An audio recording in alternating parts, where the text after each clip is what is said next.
အားလုံးပဲမင်္ဂလာပါရှင် The Phoenix Tarot Page ကနေကြိုးဆိုပါရစေဒီနေ့ဘာဖတ်ပေးမလဲဆိုတော့အမှန်တကယ်တော့မနေ့ကတွေကဖတ်ပေးမလို့ပေါ့နော်မနေ့ကဟိုတနေ့က sorry ဆိုပြီးတော့ဖတ်ပြီးတော့future manifestation ဆိုပြီးဖတ်ပေးမလို့ပေါ့နော်ဖတ်ပေးမလို့ကိုမနေ့ကကျွန်မအပြင်သွားရတယ်ပြန်လာတော့ကျွန်မရဲ့ personal reading တွေပေါ့နော်ဖတ်ပေးနေရတာနဲ့အချိန်မရတဲ့အတွက်ပေါ့နော်မဖတ်လိုက်ရဘူးဒီနေ့ကသားပြည့်နေလေးလည်းဖြစ်တယ်ပေါ့နော်နေုံလားပြည့်နေမဟာသမယ3နေ့ပေါ့နော်အဲ့နေ့လေးလည်းဖြစ်တော့နေ့လည်းကောင်းတယ်ပေါ့နော်ဒီနေ့မှာ manifest တွေလုပ်ရင်လည်းကောင်းတယ်ပေါ့နော်ဒါပေမဲ့ဒီနေ့ဒီဗီဒီယိုကရိုက်တာနောက်ကျသွားတော့ဒီနေ့တောင်မှချက်ချင်းသိပါမလားမသိဘူးပေါ့နော်အဲ့ဒီတော့ကြောင့်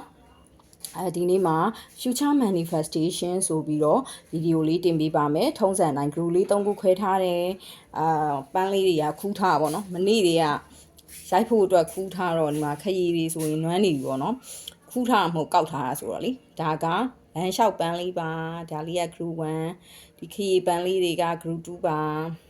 ဒါလေးကတော့ခောက်ရမ်းပန်းပေါ့နော်လမ်းကခူးထားပါ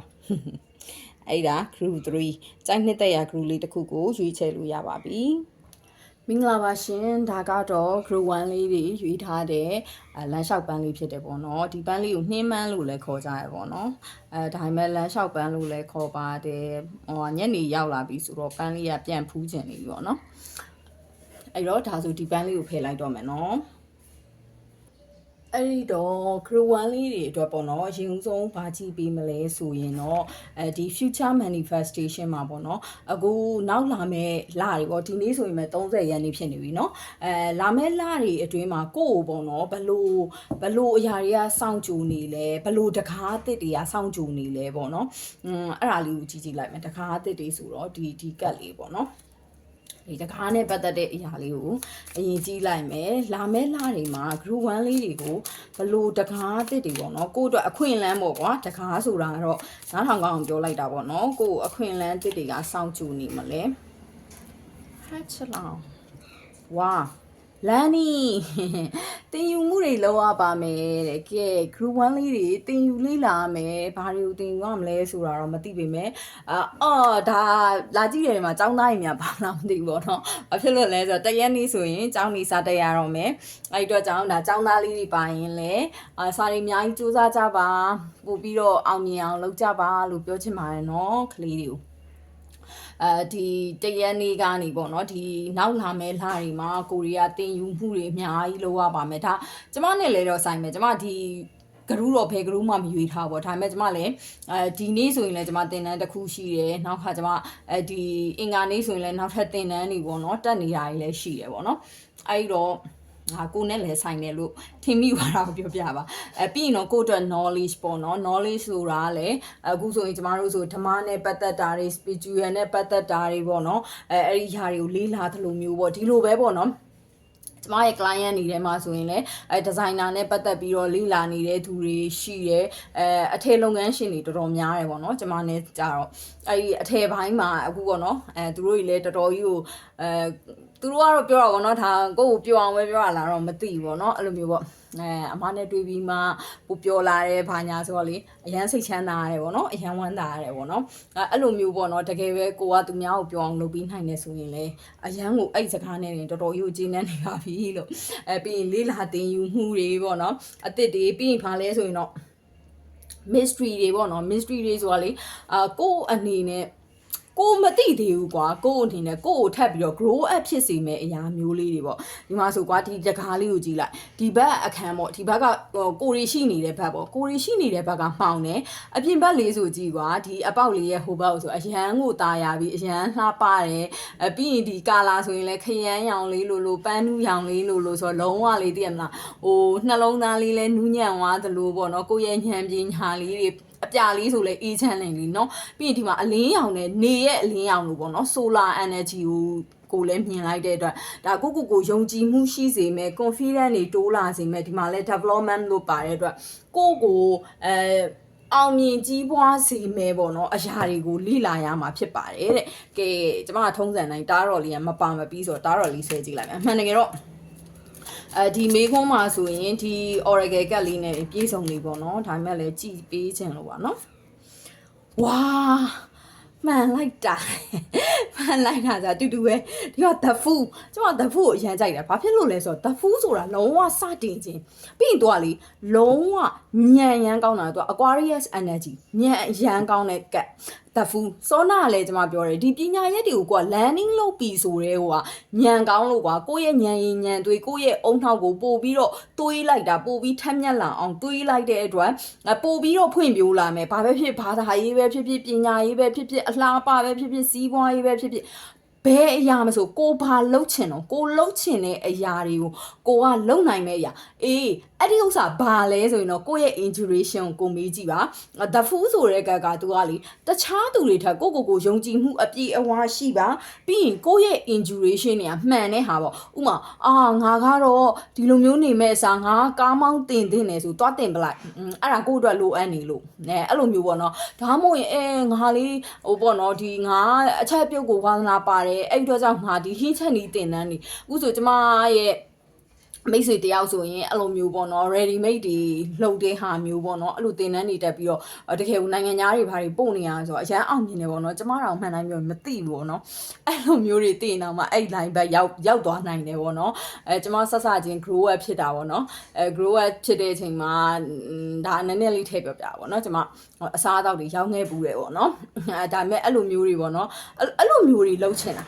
အဲ့လိုမျိုး ready made ဟာတွေဘာတွေကိုလေမသိပဲနဲ့ကိုကတော့တင်နန်းတော့သွားတက်တယ်စားတော့ကုန်တင်နန်းတွေဘာတွေတက်လိုက်တော့အဲ့ဒါကြီးလဲကိုကထပ်ပြီးလဲမလိုက်လို့နေမှာပေါ့နော်ပြီးရင်တော့အမှန်တကယ်တော့ဒီဘက်ကိုပိုအားတတ်ပါတယ်ကဲနည်းနည်းလီကြောရှိသွားပြီအဲ့တော့ကိုယ့်ရဲ့စိတ်ထဲမှာကိုကဘာတင်ယူတင်တယ်ငါဘာနဲ့ကြိုက်တယ်ငါဘာကိုတင်ယူခြင်းတယ်အဲ့တင်ယူခြင်းတဲ့ဟာဘာပဲဖြစ်နေပါစေနောက်ဆုံးတိုးမွေးထိုးတာပဲဖြစ်ဖြစ်ကွာဟိုသိရမလားသူများအတွက်သူများတွေကိုပြောလိုက်မိဟာရဟဲဘာကြီးမှန်းလည်းမသိဘူးလို့ဖြစ်နေအောင်မှာကိုတင်ရင်တင်တာတင်လိုက်အောင်မြင်မဲ့အရာပဲเนาะအဲ့လိုမျိုးအရာတွေကိုတင်ယူရမဲ့သူတွေက group 1လေးတွေပါgroup 1နေအရန်ကောင်းတာပဲအရန်ကောင်းတာပဲတကယ်ကိုလေညမ်းနေအရန်နေကောင်းနေတယ်ဒီဟာဆိုလဲပေါ့နော် Queen of Stress ကလည်းအရန်ညံကောင်းတော့အရန်ကိုပြတ်သားတော့ပေါ့နော်ပြီးရင်မှန်ကန်တယ်ကိုယ့်ရဲ့ဆုံးဖြတ်ချက်တွေကအရန်ကိုမှန်ကန်တယ်အရန်ကိုပြတ်သားတယ်ပြီးရင်လာမဲ့လာတွေမှာလေကိုကလေညံနေပိုကောင်းနေမှာဘယ်ရာဘက်မှာလဲဆိုတော့ဒီဒါပေမဲ့ဒီ group 1ရဲ့ပေါ့နော်ဒီပထမဦးဆုံးကြည့်တဲ့မေးခွန်းလေးမှာတော့အခြေအင်းနဲ့ပတ်သက်ပြီးတော့မပါဘူးကိုယ့်ရဲ့ကိုကြီးကိုသွေးပေါ့နော်ပညာရက်တွေဉာဏ်ပညာတွေအလုပ်ကိုင်တွေနဲ့ပတ်သက်ရင် grow up ဖြစ်မဲ့ဟာပါအခြေအတော့မပါဘူးเนาะဒီထဲမှာအောင်မြင်ကြီးွားတိုးထက်မဲ့အရာတွေမှာတော့အခြေအမပါသေးဘူးအဲ့ဒီတော့ဒါဆိုရင်တော့ဒီနှစ်ခုကလည်းဒီဟာနဲ့ကိုက်နေဆိုတော့ဒါဆက်မဆွဲတော့ဘူးနောက်တစ်ခုစက်သွားမယ်ပေါ့နော်အဲ့တော့ကိုယ့်အတွက်ပေါ့နော်နောက်လာမဲ့လာတွေမှာကိုယ့်ကိုစောင့်ကြိုနေတဲ့တကားတော့ landing ပဲပေါ့နော်ဒီ landing ဆိုတဲ့တကားကိုဖြတ်ကျော်လိုက်ရင်ကိုပို့ပြီးတော့ grow up ဖြစ်လာမယ်ကိုယ့်ရဲ့အောင်မြင်ဖို့အတွက်ကိုအဲ့ဒီအရာငါဘယ် line ကိုသွားမှာလဲဆိုရင်ကိုယ့်ရဲ့ intuition ကိုပြန်မေးကြည့်ပါကိုဘာလှုပ်ချင်တယ်လှုပ်ချင်တဲ့ဟာကိုရဲဝင်းဆုံးဖြတ်ချက်ချပြီးတော့ဘယ်သူမှတိုင်ပင်စရာမလိုကိုဆုံးဖြတ်ချက်နဲ့ကိုသာလှုပ်ပါအောင်မြင်မဲ့ဟာပါနော်ပြီးရင်တော့ဒုတိယချက်ကိုဘာလေးကြည့်ပေးမလဲဆိုရင်တော့ဒီလိုမျိုးဖြစ်အောင်ပေါ့နော်ကိုရီးယားဘာ action တွေယူရမလဲဘာ action တွေယူရမလဲ action ကလည်းရှိအောင်ပါလေเนาะစိတ်ကူးရင်ဆိုင်ပြီးတော့အတွေးတွေနဲ့ဒါဟာငါဘယ်မှာတင်တက်မယ်ငါဘာလုပ်မယ်ငါဘလို့ဖြစ်တယ်ဘာညာရှောက်တွေးနေလို့မဖြစ်ဘူးအကိုကတကယ်လဲ action လုံးမှာပေါ့เนาะအဲ့တော့ဘာလေးတွေ action ယူရမလဲဆိုတာကိုဒီ oracle လေးနဲ့ကြည့်ပေးမယ် moon oracle နဲ့ကြည့်မယ်ကဲ oracle ပဲအရင်ကြည့်လိုက်ပါမယ်ပြီးတော့ဒါကဆက်ပေးမယ်ကဲဘာလေးတွေကို action ယူရမလဲဆိုရင်တော့အိုးတွေ့လားအရန်တွေကိုလေကိုက်ညီနေရပါတော့ဘာလဲဆိုရင်တော့ဒီကြီးထွားလာမဲ့အရာတွေကတဲ့ဟိုဘယ်ချိန်လဲဆိုရင်မင်းလကွယ်ပေါ့နော်လကွယ်ဆိုတော့လဆုပ်သွားတာပေါ့လဆုပ်သွားတဲ့အချိန်မှာတဲ့မင်းရဲ့ဒီအောင်မြင်မှုတွေကကြီးထွားလာမှာဆိုမှန်တယ်လေကွယ်ဒီနေ့ကလာပြင်းနေလေလာပြင်းနေဆိုပြီးတော့တနင်းငွေရောက်သွားပြီဆိုတော့လဆုပ်တဲ့ရောက်သွားပြီလေဒီနေ့စနေပြီးပြီဆိုရင်မနက်ဖြန်တွေကလဆုပ်ရောက်သွားပြီကဲအဲ့ဒီတော့ group 1လေးတွေအတွက်ဒီ reading ကလုံးဝအချိန်ကိုက်ဖြစ်နေတယ်ဘာလဲဆိုရင်တော့ဒီလားစုပ်ရက်တွေမှာစပြီးတော့မင်းရဲ့အောင်မြင်မှုမင်းရဲ့ကြီးထွားမှုပေါ့နော်ဒီရှေ့ရအဖြေရဲ့ဟာကို तू ကပြန်ပြီးတော့ confirm လုပ်ပေးတာအဲ့ဒီအရာတွေကတဲ့မင်းရှိမှာစတင်တော့မှာဖြစ်တယ်တဲ့အဲ့တော့လေဒီဟာကိုတစ်ခါထပ်ပြီးတော့ဟိုစိတ်ထဲမှာပေါ်လာပေါ့နော်ဒီပုံလေးကိုကြည့်လိုက်တဲ့အရာတွေကိုကြည့်ရတော့ အခြေရေးတော့မပါဘူးနော်ကြီးထွားလာမယ်ဆိုလို့ဥမာပေါ့နော်အခြေရေးကိုမျှော်လင့်ပြီးကြည်နေသူကကျမကပဲအခြေရေးအာမတန်လို့လာတော့မသိဘူးပေါ့နော်ကျမကိုလာကြည့်တဲ့သူတွေကလည်းခြေပဲအာမတန်လို့လာတော့မသိဘူးကျမပိုင်းလည်းအခြေရေးတွေမပေါ်ဘူးပေါ့နော်အဲ့လိုမျိုးဒီမှာလည်းဒီ group 1လေးကအခြေရေးနဲ့ပတ်သက်ပြီးဒါမှအခုချိန်ထိလုံးဝမပါသေးဘူးဒါပေမဲ့ကို့အတွက်အောင်မြင်မယ်ကြီးပွားမယ်ဘယ်ကအောင်မြင်မယ်ကြီးထွားမယ်ကိုယ့်ရဲ့အောင်မြင်မှုတွေကြီးထွားမယ်အဲ့ဒီအတွက်ကြောင့်ရဲဝံ့ပညာရက်တွေကိုသင်ပါစူးစမ်းပါလုပ်ပါ action ယူလိုက်ပါတော့ action ဘယ်နေ့စယူရမလဲဆိုဒီတနင်္ဂနွေစယူလို့ရပြီလားစုပ်ရက်ကစပြီးတော့ action ကိုစယူလို့ရပြီကျမတို့ကအခုက action ဘာတွေ action ယူရမလဲလို့မေးတာဒီလားစုပ်ရက်မှာစပြီးတော့ main action တွေယူလို့ရပြီတဲ့နော်ကဲဟုတ်ပြီတားတော့လေးနဲ့ပြောပြပါအောင် action တွေကဘာ action တွေယူရမလဲ oh sorry ဘာ action တွေယူရမလဲဘာ action တွေယူရမလဲဆိုရင်တော့မင်းအလုပ်ပေါ်မှာမပြင်းနဲ့တဲ့အလုပ်ပေါ်မှာမပြင်းနဲ့တဲ့မင်းဒီအရာကိုမင်းလုပ်ရမယ်ဆိုရင်ဒီတနင်္ဂနွေကစပြီးမင်းဓာရီကိုအကောင့်ထဲပေါ်လို့ရပြီဒါပေမဲ့ငါဒီဟာလုပ်မယ်တင်တန်းကြီးကဘလို့ရှိတယ်ငါဒီတင်တန်းကြီးကဝင်လို့ရင်းလို့ဖြစ်ပါမလားပြီးငါဒီတင်တန်းတက်ပြီးတော့ဒါတကယ်လုံးမမဟုတ်လို့လားအဲ့ရဟာမင်းပြင်းသွားပြီပဲအဲ့တော့မင်းဘာလုပ်ရမလဲဆိုမင်းမပြင်းနဲ့တဲ့ဒီလိုမျိုးအခုဆိုရင်ဒီနေ့မှာကွာဟိုဟာဖြစ်တယ်အချိန်ရရနော်ဒီနေ့ကျမဒီရိုက်ပြီးရင်ကျမချက်ချင်းတင်တာကြီးပဲဗီဒီယိုအဲ့တော့ဒီညမှာတွေ့ရင်တွေ့ပေါ့နော်ဒါမှမဟုတ်နောက်ရက်တွေတွေ့ရင်လည်းဒါလာစုပ်ထဲတော့ရောက်သွားပြီပေါ့နော်ဒီ30ရက်နေ့30ရက်နေ့ကလာပြည့်နေ့ဖြစ်တယ်နောက်ထပ်31ရက်နေ့ကစပြီးလာကွယ်ဖြစ်တဲ့အတွက်ဒီလာကွယ်နေ့ကစပြီးတော့မင်းရဲ့အောင်မြင်မှုတွေကြီးထွားမှုတွေကစတင်နေပြီဖြစ်တဲ့အတွက်အဓိကကတော့မင်းမပြင်းပါနဲ့မင်းလှုပ်ရှားရှိတာကိုလောက်လိုက်ပါတော့မင်းရဲ့အတွေးထဲမှာအကောင့်ထဲပေါ်ခြင်းနေတဲ့အရာတွေပေါ့နော်မင်းလေးလာတင်ယူခြင်းနေအရာတင်ယူလိုက်ပါကဲအခုလက်ရှိနေတဲ့ group 1လေးတွေအခုလက်ရှိနေတဲ့ပုံစံအခုမင်းတို့ကကွာတွေးနေတယ်တွေးနေပြီးတော့အကောင့်ထဲမဖော်ဘူးပေါ့ဥမာကွာငါဘာလုပ်ချင်တာဥမာပေါ့နော်ပြောရမယ်ဆိုအခုကျမဒီခြီထိုးပေါ့ငါဒီပိတ်စာလေးတွေမှာခြီထိုးချင်တာဘာညာခြီထိုးတင်တဲ့တက်ပလိုက်ဒီခြီထိုးပြီးဘယ်သူကဝင်မှာမဟုတ်ဘူးเนาะအခု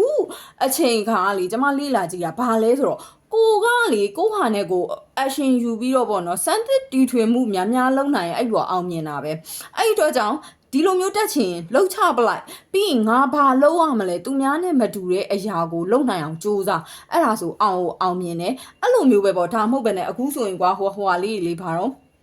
အဲ့ဒါဘလို့ကွာ reason လေးတွေလေဟို locket တီးလေးတွေ nugget လေးတွေကျွန်မအရန်စိတ်ဝင်စားတာအဲ့တင်တန်းဆိုလည်းကျွန်မတက်ချင်တယ်ပြီးတော့လှုပ်ချင်တာကျွန်မအဲ့လိုမျိုးအေးဆေးလေးလှုပ်ရတဲ့အလုပ်တွေကြိုက်တယ်ပေါ့နော်ဒါပေမဲ့လုံးဝအချိန်မအားတဲ့အတွက်ကိုကျွန်မမတက်ရတာပေါ့နော်တကယ်လို့အချိန်လေးရရင်တော့ကျွန်မတက်ချင်တယ်တက်ပြီးတော့အဲ့လိုလေးလှုပ်ပြီးတော့ရောင်းညင်တာပေါ့နော်ဒါကျွန်မလှုပ်ချင်တဲ့တခုပေါ့နော်ကျွန်မနဲ့ကြိုက်တယ်လို့ကျွန်မထင်တာပဲနော်အဲ့လိုမျိုးတွေတက်ချင်လှုပ်ချပလိုက်တက်ပလိုက်အခုပေါ့နော်ကျမဆိုရင်လည်းဘတ်ချက်တင်တန်းတက်နေပေါ့နော်ဘာလဲဆိုရင်တော့ကျမဒီတားတော့ကနေဘတ်ချက်ပါထက်ပေါင်းခြင်းလို့ဒါလည်းကျမရဲ့စီးပွားရေးပဲလीနော်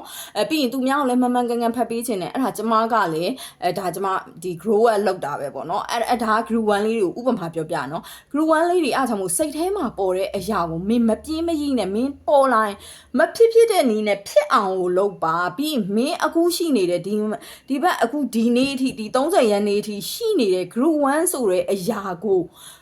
မနှက်ဖန်လာစုပ်တရက်နေ့ရစပြီးတော့မင်း energy ချိန်လိုက်ပါလုံးဝဒီဘက်အပိုင်းကိုတေလူလိုမျိုးထားပြီးတော့အသက်ရှင်တန်လိုက်ပါနယူ group 1လေးတွေအဖြစ်ထပ်ပြီးတော့လုပ်လိုက်ပါကျွန်မဒီပေါ့နော် action ယူတဲ့ဟာကိုအရန်အားရနေတဲ့အတွက်ကြောင့်နောက်တစ်ကက်ထပ်ဆွဲခြင်းတယ်ပေါ့နော်ပထမတော့2ကက်ပဲဆွဲမလို့တစ်ကက်ထပ်ဆွဲခြင်းနော်ဆွဲလိုက်မယ်နော်ဝါပျော်နေပါတဲ့ပျော်လိုက်တာကျွန်မအဲ့လိုပျော်နေရတဲ့အရာဆိုအရန်ကြိုက်တယ်ပေါ့နော်အဲ့လိုမျိုးလေးတွေပေါ်လာရင်ပူပျော်တယ်ဘာလို့လဲဆိုတော့ကိုကနေချင်နေတဲ့အရာနဲ့ကက်ကနဲ့နေခိုင်းတော့ကွက်တီပေါ့နော်ကိုရဲ့တကယ်ကိုယုံကြည်ရတဲ့မိတ်ဆွေတငယ်ချင်းအပေါင်းအသင်းနေနဲ့ပျော်နေမယ်ပြီးရင်မင်းဒီလိုပြောင်းလဲလိုက်တဲ့အတွက်မင်းအတွက်အောင်ပွဲတွေရရှိလာလိမ့်မယ်နော်ဘာဖြစ်လို့လဲဆိုတော့ဒီအရာကိုမင်း grow up လုပ်လိုက်ခြင်းအပြင်မင်းကျင်းတည်အောင်ကိုအောင်မြင်မယ်ကွယ်တကယ်လို့မလုပ်ဘူးဆိုရင်ဘာဖြစ်မလဲဒီမှာတွေ့လား မလုပ်ဘူးဆိုရင် 5 or 1မင်းရဲ့စီးပွားရေးမှာကြက်တဲနေမှာပဲခက်ခဲနေမှာပဲအနှောက်အယှက်တွေရှိနေမှာပဲเนาะအဲ့ဒီတော့ဒီမှာဒီ energy နဲ့ that energy နဲ့ဒီဘက်ကိုတေဆုံးလိုက်ရင်မင်းဒီမှာ revert ဖြစ်မယ် revert ဖြစ်ပြီးပြန်လည်မွေးဖွားပြီးတော့မင်းဘဝအတွက်အရန်ကိုပျော်ရွှင်မှုတွေအောင်မြင်မှုတွေနဲ့မင်းကိုတကယ်ခင်မင်နဲ့စစ်မှန်တဲ့သူတွေကမင်းကို celebrate တွေလုပ်ပြီးလိမ့်မယ်ဟုတ်ပြီနော်တကယ်လို့မင်းက that မလုပ်ဘူးဒီပုံစံကြီးအတိုင်းဆက်သွားမယ်ဆိုရင်တော့5 or 1မင်းအတွက်ခက်ခဲလိမ့်မယ်ကြက်တဲလိမ့်မယ်ပြီးရင်ဟိုsorry ပါရှင်အိမ်ကခွေရအရန်ဟောင်းလို့ပါအဲ့လိုမျိုးပေါ့နော်ခက်ခဲလိမ့်မယ်ကြက်တဲလိမ့်မယ်အခုတွေ့တဲ့အတိုင်းပဲတွေ့လားမအနှောက်ရှက်တွေအဲ့လိုမျိုးတွေဝင်တတ်တယ်နော်အဲ့ဒါကြောင့်မို့ကိုဟာကိုနေယူဖြစ်အောင်လုပ်ပါကဲအဲ့ဒါဆိုရင်ပြီးရင်ဘာကြည့်ပေးအောင်လဲဆိုရင် action ယူပြီးွား action ယူပြီးရင်ဘာလုပ်ရမလဲဆိုရင်အောက်ခန်းပေါ့ကိုဘလို့အောက်ခန်းနေရရှိလာမယ်ရလက်တွေကိုကြည့်လိုက်မယ်အဲ့ဒါကိုတော့ဒီ divine ကလေးနဲ့ကြည့်လိုက်မယ်နော်ဘလို့အောက်ခန်းနေရရှိလာမလဲဘလို့အောက်ခန်းနေရရှိလာမလဲဆိုတာလေးကိုတစ်ချက်ကြည့်အောင်ဘလို့အောက်ခန်းနေရရှိလာမလဲဒါပေမဲ့ဒီမှာတော့ပြပြီးသွားရင်เนาะဒီလိုမျိုးလောက်တာနဲ့ကိုအဲ့လိုမျိုးအောင်မြင်မှုတွေရမယ်ဒါပေမဲ့ဘလို့အောက်ခန်းလဲဆိုတာထပ်ကြည့်အောင်ခွတ်ဝါဒါပါလဲဆိုတော့ဗာဒုတကားမဲ့တော့ဒီမှာကြည့်ခေါင်းစဉ်ကိုကြည့် change ပြောင်းလဲလိုက်ပါတော့မင်းပြောင်းလဲသွားလိမ့်မယ်အဲ့တော့မင်းအခုမင်းရဲ့စီးပွားရေးတွေအခုဘာကိုပြောင်းလဲချင်တာတော့ဒီ learning တစ်ခုလုံးလိုက်တာလဲဟိုဘဝကြီးကပြောင်းလဲသွားတာနော်အဲ့ကြွကြောင်နဲ့ဒီဟိုဒါကတော့ကြားဘူးတာပေါ့နော်ကျမdivine တပိုင်းတင်တန်းတက်ဖူးတယ်ပေါ့နော်တပိုင်းတင်တန်းတက်တဲ့အချိန်မှာကြတော့အဓိကကတော့ကျမကတော့အဲ့လိုကိုးစောင်းလက်တွေပါတယ်ကျမအရင်သိကျင်တာပေါ့နော်အားကြောင့်တက်လိုက်တာဒါပေမဲ့တကယ်ပဲပေါ့နော်ဒီလိုမျိုးတွေအဲ့လိုမျိုးဟိုဟာတွေအကြောင်းသိခဲ့ရတယ်ပေါ့နော်သိခဲ့ရတယ်အဲ့ဒူတကားဆိုတာကတဲ့သူကမေတ္တာနဲ့ဆောင်းလျှောက်တာတဲ့သူကကိုယ့်ရဲ့သားသမီးတွေလိုပဲပေါ့နော်သူကအကြားစီးရဲ့မေတော်ပေါ့နော်အဲ့မှာသူကမေတ္တာနဲ့စောင့်ရှောက်တာအဲ့ဒီတော့ဒီ group 1လေးတွေကစိတ်ပင်ပန်းစရာတွေပေါ့နော်ကိုယ့်အတွက်ပူလောင်နေတာရှိရင်ဒါကသူကမိခင်မေတ္တာလိုပဲသူကအေးချမ်းအောင်လုပ်ပေးတာပေါ့နော်အဲ့လိုမျိုးဒူတကားမဲ့တော့ကိုယ့်အတွက်ပူလောင်တာတွေဝမ်းနည်းစရာတွေရှိတယ်စိတ်ပင်ပန်းမှုတွေရှိနေတယ်ဆိုရင်တော့သူ့ကိုတောင်းတလို့ရပါတယ်တဲ့သူကအဲ့လိုမေတ္တာနဲ့ပတ်သက်ပြီးတော့ကိုယ့်ရဲ့မအေကကိုယ့်သားသမီးကိုနှစ်သိမ့်ပေးသလိုချော့မြူပေးသလိုပေါ့နော်အဲ့လိုလုပ်ပေးတယ်အဲ့တော့ကိုအနေနဲ့အမေရဲ့ပေါ့နော်အမေရဲ့သမီးကဒီလိုစီးပွားရေးတွေဟိုမှာမဖြစ်တော့သမီးမှလိုချင်တာလည်းမရဘူးသမီးအရန်ပင်ပန်းတာပဲဘာညာအဲ့လိုပြောရင်ဒါမိဘဆိုတာအဆင်ပြေအောင်လုပ်ပေးတာပေါ့နော်အဲ့လိုမျိုးနေမှာပေါ့ကျမလည်းမတောင်းဘူးเนาะကျမအဲ့လိုမျိုးတွေစူတောင်းတာတွေရရချီတာတွေမလုပ်ဘူးဆိုတော့လေမသိဘူးဒါပေမဲ့လည်းဒါကျမတက်ဖူးတဲ့သင်တန်းနေဆိုကျမပြောပြပါเนาะတီးလှုပ်ချင်တဲ့သူတွေဘာတွေကြောက်လှုပ်လို့ရအောင်လို့ပြောပြပါเนาะအဲ့ဒီတော့တဲ့ဒီမှာကတော့ဘာပြောလဲဆိုရင်ဒီကဒါဒူတကားမယ်တော်ပေါ့เนาะဒူတကားမယ်တော်ကဘာဒူတကားမယ်တော်ကိုသူကစန်နီမယ်တော်လို့လည်းခေါ်တယ်စန်နီမယ်တော်ဟုတ်တယ်စန်နီမယ်တော်ဒူတကားမယ်တော်မြန်မာတွေကစန်နီမယ်တော်လို့ခေါ်တာထင်တယ်စန်နီမယ်တော်ပေါ့เนาะအဲ့တော့သူကတဲ့နောက်ဆုံးချိန်ထိဘယ်လိုပြောရမလဲဆိုရင်တော့မင်းမာပေါ့နော်မင်းမာအတ္တတွေရှိနေတာကိုတဲ့သူမြင်တယ်တဲ့နော်ဂရူ1လေးတွေကိုပြောနေတာနော်မင်းကပေါ့အခုချိန်ထိမင်းမာအတ္တတွေရှိနေသေးတယ်တဲ့အဲ့ဒီတော့တဲ့မင်းအနေနဲ့ဒီအတ္တတွေရှိနေတာထပ်ပေါ့နော်အဲ့လိုမျိုးငါဆိုတဲ့အတ္တကိုရှိနေတာထက်ကိုပေါ့နော်အတ္တမဟုတ်ဘဲနဲ့ကိုရဲ့ self love နဲ့ပေါ့နော်ကိုအောင်မြင်ဖို့အတွက်ကိုဘဝကြီးကိုဘယ်လိုမျိုးထိန်းချုပ်ရမလဲပေါ့နော်အဲ့လိုအရာမျိုးတွေကိုပဲမင်းကစူးစမ်းတင်တယ်နော်စူးစမ်းတင်တယ်ဥမာငါတော့အောင်မြင်ရမယ်ငါတော့အဆင်ပြေရမယ်ငါတော့ဘာလို့ရရမယ်ဆိုတဲ့စိတ်မျိုးမဟုတ်ဘဲနဲ့ကိုချစ်ပြီးတော့ဗောနော်ကိုငါဘလို့ grow up ကမယ်ငါဒီထက်ကောင်းအောင်ဘလို့နေမလဲငါရဲ့စိတ်တွေကိုဘလို့ပြုတ်ပြင်မလဲငါရဲ့ကိုယ်ခန္ဓာကိုဘလို့ပြုတ်ပြင်မလဲအဲ့လိုမျိုးပေါ့ကွာအဲ့ဒါကိုယ့်ရဲ့ self love ပေါ့အဲ့လိုမျိုးလေးတဲ့မင်းထိန်းချုပ်ဖို့လိုတယ်တဲ့အရာရာကိုတဲ့သူကပြောအရာရာကိုပြောနော်စီးပွားရေးကျန်းမာရေးအကုန်လုံးပေါ့ဥမာပေါ့နော်ဒါကျမစိတ်ထဲပေါ်လာလို့ပြောလိုက်တာနော်ဒီ group 1လေးတွေအခုကြီးတဲ့ကတ်တွေထဲမှာအခြေရေးလုံးဝမပါတဲ့အတွက်group 1လေးတွေအတားကြီးနေတာအခြေရေးလည်းဖြစ်နိုင်တယ်ပေါ့နော်ကိုကအခြေရေးဘက်မှာပဲအလုံးပန်းပြီးတော့ဟာအချစ်ခံခြင်းနဲ့ဒီလူရဲ့အချစ်ကိုရခြင်းနဲ့ဒီလူရဲ့ဂီယူဆိုင်မှုကိုရခြင်းနဲ့ဆိုရင်အဲ့ဒါလည်းမင်းရဲ့ ego ပဲနေနော်အဲ့တော့ဒီအဲ့ဒီ ego တွေထက်ကို control လုပ်ရမယ်ကို grow up လုပ်ရမယ်အဲ့လိုမျိုးလှုပ်ဖို့အတွက်ပေါ့နော်မင်းလှုပ်တဲ့နေတဲ့ဘယ်ရအောင်မဆိုးတဲ့အဲ့လိုမျိုးလှုပ်လိုက်လို့ရှိရင်တဲ့ မင်းမော်နော်အခုဖြတ်ကျော်ရမယ့်အရာတွေမင်းကြောက်နေတဲ့အရာတွေမင်းမှရှိတယ်မင်းကြောက်နေတဲ့အရာတွေရှိတယ်တဲ့မင်းကြောက်နေတဲ့အရာတွေကဒါစီးပွားရေးဖြစ်ဖို့များတယ်ပေါ့နော်ဒါစီးပွားရေးနဲ့ပတ်သက်ပြီးပြောနေတယ်အဲ့ဒီအရာတွေဟာတဲ့အငွေ့ပြန်သွားပါလိမ့်မယ်တဲ့အငွေ့ပြန်သွားမယ်ဆိုမရှိတော့ဘူးပေါ့ကွယ်နော်အငွေ့ပြန်သွားလိမ့်မယ်ကိုဘွားတွေကနေထွက်သွားလိမ့်မယ်ပေါ့နော်အဲ့လိုထွက်သွားလိမ့်မယ်တဲ့အဲ့လိုမျိုးဒီမေတော်ကပြောတယ်ပေါ့နော်အဲ့တော့ဒီမေတော်ကလည်း group 1လေးတွေကိုဘာပြောချင်လဲဆိုရင်ရောချိန်ပြောင်းလဲပါလို့ပြောတယ်ပေါ့နော်အဲ့ဒီတော့တောင်းလဲကြပါနော်အဲ့တော့ group 1လေးတွေပြောင်းလဲစီခြင်းတယ်ပြီးတော့ပေါ့နော်ဒီ reading လေးကိုဖတ်တဲ့အချိန်နဲ့ group 1လေးတွေနဲ့ကလည်းအရန်ကြီးကိုမှအန်ကိုက်တယ်ကွယ်မနှက်ဖန်ပေါ့လားစုပ်ကစပြီးတော့ကိုယ့်ရဲ့အောင်မြင်မှုတွေကကြီးထွားတော့မှ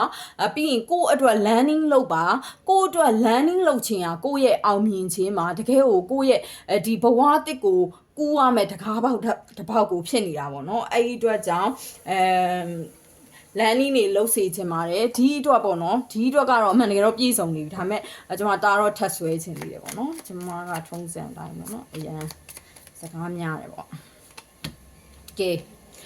ဒီမှာစာအုပ်လေးနဲ့မီးလုံးလေးတွေနဲ့တွေ့လားဒါဆိုမီးလုံးလေးနဲ့ဆိုတာဒါညမိုးချုပ်တဲ့အထိတောင်မှမီးထွန်းပြီးတော့စာလေးလာတာမျိုးပေါ့နော်အဲ့ဒီအတိုင်းပဲမင်းရဲ့ဉာဏ်ရည်အတွက်မင်းရဲ့လိလာမှုအတွက်မင်းမပြင်းပါနဲ့တဲ့နော်စောနာကမင်းတစ်ခုခုကိုစပြီးလှုပ်ဖို့အတွက်စတင်ဖို့အတွက်မပြင်းနဲ့လို့ပြောသလိုအဲ့ဒီလိုမျိုးပဲကိုဒီလိုလေးလာရမယ့်အရာတွေကိုလည်းမပြင်းပါနဲ့တဲ့ဥမာဟာငါအသက်ကကြီးနေပြီမတင်ကျင်တော့ပါဘူးငါရဲ့အုံနောက်တွေကမကောင်းတော့ဘူးငါအဲ့လိုအိမ်စာတွေမလုံနိုင်ဘူးအဲ့လိုအရာတွေဟိုကမဖြစ်ဘူးအဲ့လိုမျိုးတွေရှိရပေါ့နော်အဲ့ဒီအရာမျိုးတွေကိုမရှိပါနဲ့တဲ့မပြင်းနဲ့တဲ့နော်ကျမခေါင်းထဲမှာပေါ်လာလေအခုဆိုရင်ဒီလိုခြီသားပိတ်စားပေါ်မှာလေကျမဟိုနေ့မနေ့ရဆိုရင်အမှကျွန်းရွက်လေးတွေနဲ့ပဝါလေးတောင်ခင်းလိုက်သေးရလေအဲ့လိုမျိုးတိတ်ရွက်တွေနဲ့လုံးလို့ရတဲ့ဟာဆိုလဲလေအရန်ကျမသဘောကျရပေါ့နော်အဲ့တင်တန်းဆိုလဲတက်ချင်တယ်ပေါ့နော်တက်ချင်တယ်ဒါပေမဲ့အဲ့ဒီဟာကြတော့နည်းနည်းပင်ပန်းတယ်လူရင်အားရှိမှပေါ့နော်ကျမကြတော့အဲ့လိုကျမကိုကူညီမဲ့သူမရှိဘူးပေါ့နော်အဲ့လိုမျိုးပေါ့အဲ့လိုတင်တန်းနေဆိုလဲတက်ပါလို့ပြီးရင်အဲ့ဒီဟာတွေဆိုလဲလေတကယ်တိလားကျမကအဲ့ဒီပွဲကိုလဲသွားခဲ့ဘူးလားဆိုတော့လေအမျက်ဆိုရင်သူက2ဆ3ဆရရနော်ဒါမဲ့သူ့ရဲ့အချိန်တွေပေးရတယ်ကွာသူပင်ပန်းမှုတော့ရှိတာပေါ့နော်ဒါပေမဲ့အရင်နှီးနေပြီးတော့အမျက်များရတယ်နော်အဲ့ဒါလေးကလည်းတကယ်ပါ sharing လုပ်ပြီးတာပါနော်လုပ်ချင်တဲ့သူတွေလေ့လာပြီးတော့တက်ကြပါကဲဒီလိုမျိုးစီးပွားရေးတွေအဆင်ပြေလာပြီကိုယုံကြည်မှုတွေရှိသွားပြီเนาะကိုကနယူး group 1လေးဖြစ်သွားပြီဆိုရင်ကိုရဲ့ soulmate ဒါမှမဟုတ်ရင်ကိုရဲ့အိမ်နောင်ဘက်ကိုရဲ့ချစ်ရတဲ့သူနဲ့ပါအိုစခီသွားလိမ့်မယ်တဲ့ကဲเนาะအိုစခီသွားလိမ့်မယ်စောနာပြောတယ်အချီရေးမပါဘူးဆိုပေမဲ့နောက်ဆုံးပိတ်မှာအချီရေးလေးပါလာပါတယ်အဲ့တော့ပြောရရင်တော့ဒါအမှန်ပါပဲလူတွေကအချစ်ကဘာဖြစ်တယ်ညာဖြစ်တယ်ပြောနေပြီမယ်လေကျမအရန်ပတ်စံကြိုက်တယ်ပေါ့နော်ဘာဖြစ်လို့လဲပတ်စံတာမရှိရင်ဒီအချစ်ဆိုတာကြီးကလည်းပျော်စရာကြီးမဟုတ်လေဘလောက်ပဲကွာဒီချစ်တယ်ဆိုတဲ့ဒီအမျိုးသားတရားပေါ့နော်ယောက်ျားတွေဆိုအမျိုးသမီးတရားပေါ့ဘေးနားမှာရှိပြီးတော့ကွာဟိုထမင်းငတ်နေမယ်စားချင်တာမစားရဝှစ်ချင်တာမဝှစ်ရရင်ပျော်လားပေါ့နော်ပျော်တဲ့သူလည်းပျော်ရင်ပျော်မှာပေါ့နော်ကိုကတော့ပျော်မယ်မထင်ဘူးပေါ့နော်ပျော်မယ်မထင်ဘူးဘလောက်စိတ်ညစ်စရာကောင်းလိုက်မလဲပေါ့နော်အဲ့ဒီတော့ဒီလိုမျိုးတွေအဆင်ပြေပြီးပြီဆိုရင်အခြေရေးလည်းအဆင်ပြေမယ်တကယ်လို့အိမ်နောင်သေးတွေဒီမှာ group 1လေးတွေလာကြည့်တဲ့သူတွေကအိမ်နောင်သေးတွေများဆိုရင်ဒီမှာကြည့်ကိုဝင်နေဘာတွေတောင်ရတတ်ပါတယ်တဲ့ကလေးတွေဘာတွေတောင်ရသွားလိမ့်မယ်ဒီလိုမျိုးအဆင်ပြေသွားရင်ကိုယ့်ရဲ့စိတ်ပိုင်းဆိုင်ရာတွေကလည်းအဆင်ပြေသွားမယ်အောင်မြင်မှုတွေအဆင်ပြေမှုတွေရပြီးတဲ့အခါမှာတော့ကိုယ့်ရဲ့အိမ်နောင်ရေးတွေလည်းပိုးသားလည်းရလာတဲ့အပြင်ကိုအဲ့လိုမျိုးပေါ့နော်ကလေးတွေဘာတွေရတာမျိုးလေးတွေရှိလာပါလိမ့်မယ်အဲ့တော့ group 1လေးတွေကျေးဇူးတင်ပါတယ်အခုကြည့်တဲ့ reading လေးက group 1လေးတွေအတွက်အထောက်ပံ့လေးဖြစ်ပါစေလို့လည်းဆုတောင်းပေးပါတယ်ရှင်ပြီးတော့နောက်ဗီဒီယိုကြရင်လည်းလာရောက်ကြည့်ရှုကြပါအောင်နော်ကျေးဇူးတင်ပါတယ်ဘိုင်ဘိုင်မင်္ဂလာပါရှင်ဒါကတော့ group 2လေးတွေရွေးထားတဲ့ခရီးပန်းလေးတွေဖြစ်ပါတယ်ခရီးပန်းလေးတွေကမနေ့ကကောက်ငုံတော့လေဖွေးနေရပဲတိလားဒီနေ့ပြန်ငုံသွားပါတော့မနေ့ကမဖတ်ဖြစ်တော့လေအတီတော့အဲ့ဒါဆိုရင်ဒီခရီးပန်းလေးတွေကိုဖယ်လိုက်မယ်နော် group 2လေးတွေရဲ့ future manifestation လေးကဘာလေးများဖြစ်မလဲပေါ့နော်ကြည့်ကြရအောင်အဲ့တော့ group 2လေးတွေရဲ့လာမဲ့လတွေပေါ့နော် နာအခုဆိုရင်လာအကုန်တော့မှဆိုတော့လာမဲလာတွေမှာကိုဘလိုမျိုးပေါ့အခွင့်အရေးတွေကိုရှိကိုလာမလဲကိုဘလိုတကားအသစ်တွေပေါ့နော်ဘလိုတကားတွေကိုကိုဖြတ်ကျော်ရမလဲအဲ့လိုတကားတွေကကိုဘာတွေစောင့်ကြိုနေမလဲကဲမိုင်းနေရောပဲရွှေရောင်တွေဝန်းတက်တယ် illumination နဲ့ကဲဘာတွေ illumination တွေဖြစ်နေလဲပေါ့နော်ကိုယ့်ရဲ့ပေါ့အတွေးတွေထဲမှာပေါ့နော်ကိုကနည်းနည်းပေါ့နော်စဉ်းစားရခက်နေတာတွေဝေခွဲရခက်နေတာတွေပေါ့နော်အဲ့လိုမျိုးနည်းနည်းလေးပေါ့ကိုယ့်ရဲ့အုံနှောက်မှာအမျိုးအဖြေထုတ်ရခက်နေတဲ့အရာမျိုးလေးတွေပေါ့နော်အဲ့ဒါတွေရှင်းသွားပါလိမ့်မယ်အဲ့တော့ဒီကက်လေးမှာ group 2လေးတွေကပေါ့နော် group 2လေးတွေအနေနဲ့ပေါ့နော်ဘာတွေကိုပေါ့နော်နည်းနည်းလေးကိုအနေနဲ့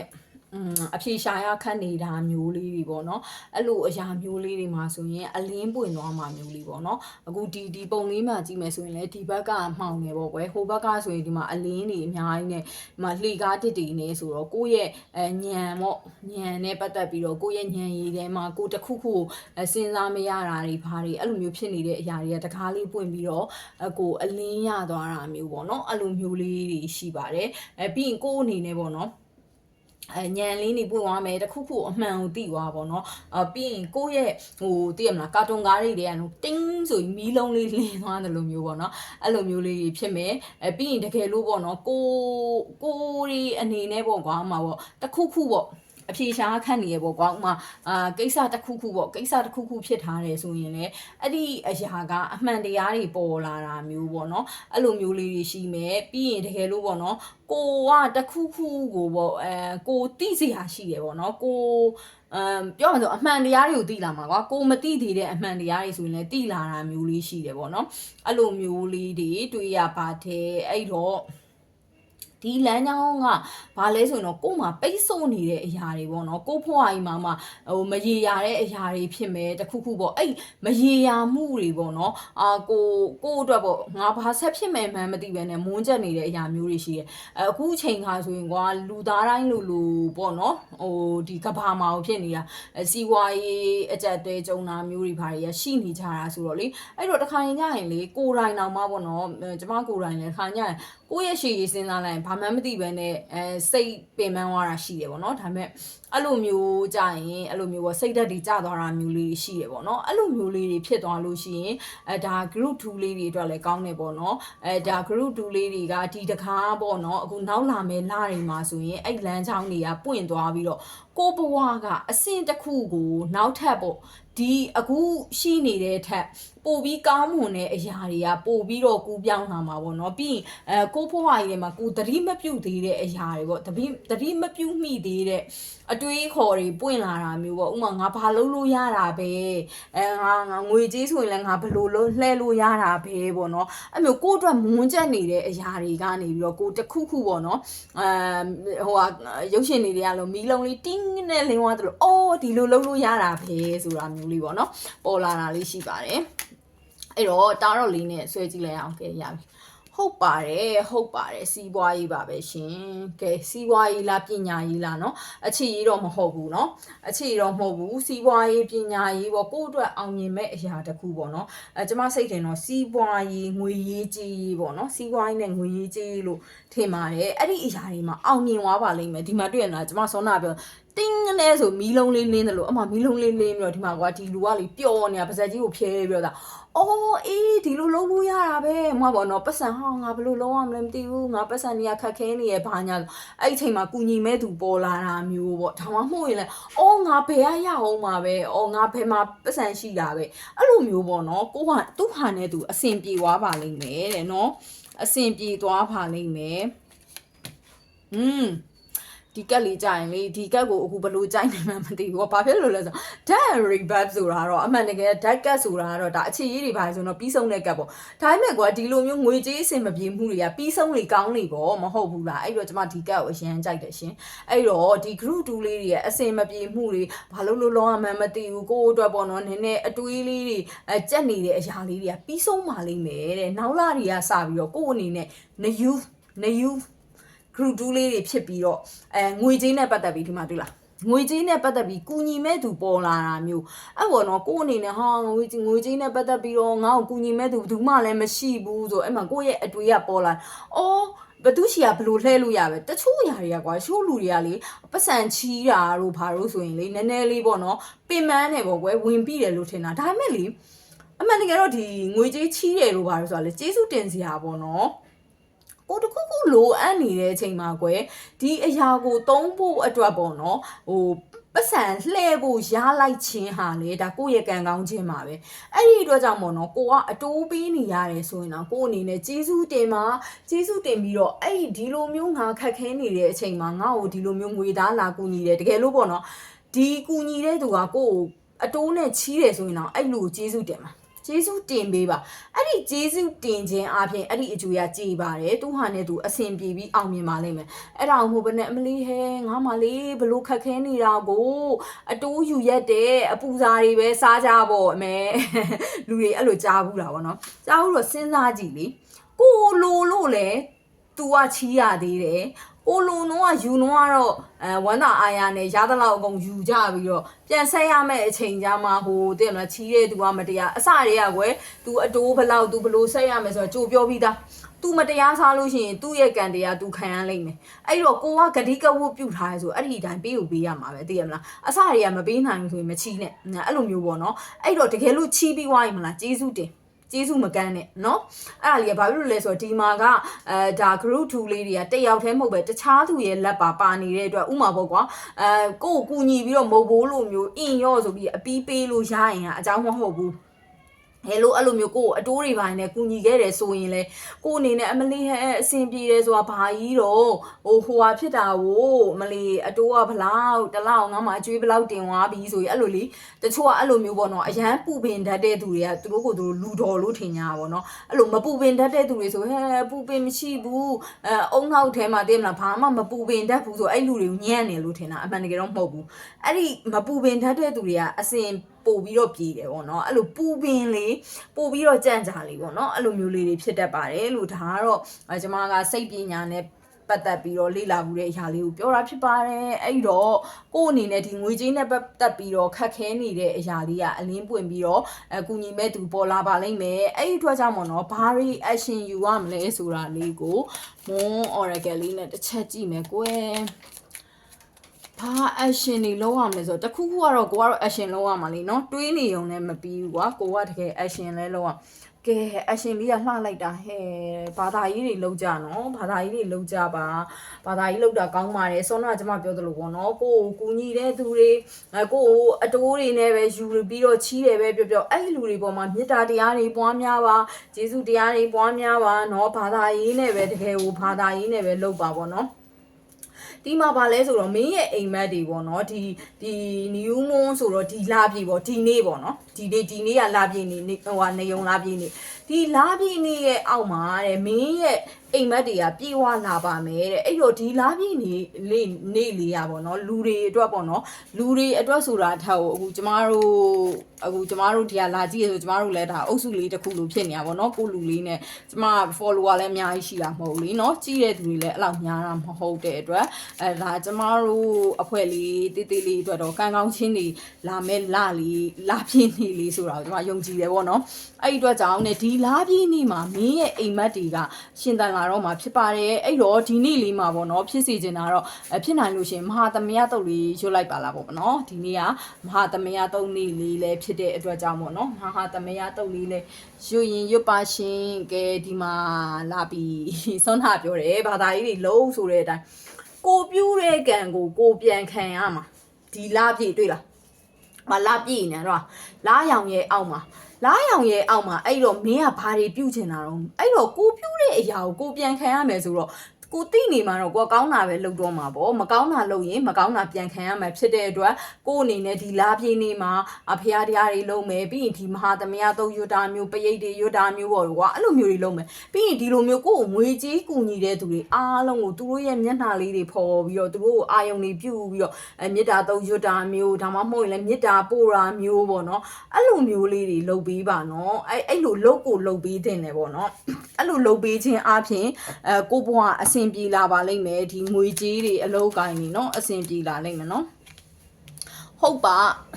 ကဲဒီလိုမျိုးလှုပ်ပြီးတာနဲ့ဒီလိုမျိုးလာရောင်အောင်မှာကိုမေတ္တာတရားတွေပွားများတယ်ကျေးဇူးတရားတွေပွားများပြီးတော့ဒီလိုကောင်းတဲ့အရာတွေလုပ်တာနဲ့ကိုယ့်ရဲ့နောက်ကိုငွေကြေးတွေကလိုက်လာပါလိမ့်မယ်တဲ့ကဲအဲ့ဒီတော့ group 2လေးတွေအခုလက်ရှိနေထိုင်နေတဲ့ပုံစံကဘယ်လိုပုံစံလဲမသိပေမဲ့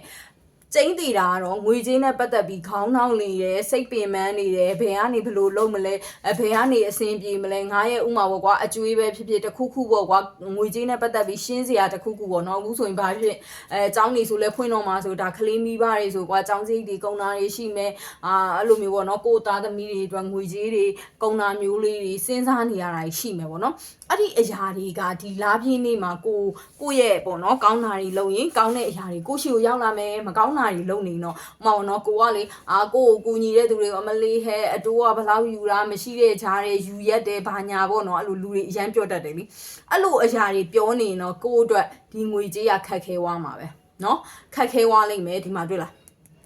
းမှာလုံးဝ dead tower energy နဲ့ပြိုကျသွားလိမ့်မယ်ဒီလိုမျိုးအဆင်ပြေမှုတွေကလာတော့လာမယ်ဒါပေမဲ့ကိုယ့်ပေါ်မှာမူတည်တယ်နော်ကိုယ့်ပေါ်မှာမူတည်တယ်ကိုယ့်ရဲ့လုပ်ရက်ပေါ်မှာမူတည်တယ်ကိုကအဲ့လိုမျိုးထိုင်ပြီးတော့ကိုယ့်ကိုကူညီတဲ့သူတွေပေါ့နော်ကျမပြောသလိုအတိုးနဲ့ချီတဲ့သူဖြစ်နေအောင်ကျေးဇူးတင်ကိုလိုနေတဲ့ချိန်ရတဲ့အတွက်ကျေးဇူးတင်အဲ့ဒါအောင်မှအဲ့ဒီလူတွေကိုပဲထိုင်ပလိန်ပြီးတော့မလေးအတိုးနဲ့စားတဲ့သူတွေ